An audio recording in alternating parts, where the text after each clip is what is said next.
Isang mahirap na estudyanteng abogasya.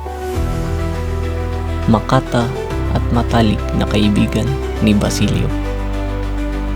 Sinusundan ko ang hakbang na magkaroon ng isang akademya na kung saan ang mga Indio na tulad ko ay maaaring matuto ng wikang Espanyol. Ako ay pamangkin ni Padre Florentino. Ako si Isagani. Naniniwala sa kasabihan na ang kalayaan ay katambal ng tao at gayon din ang talino at karunungan.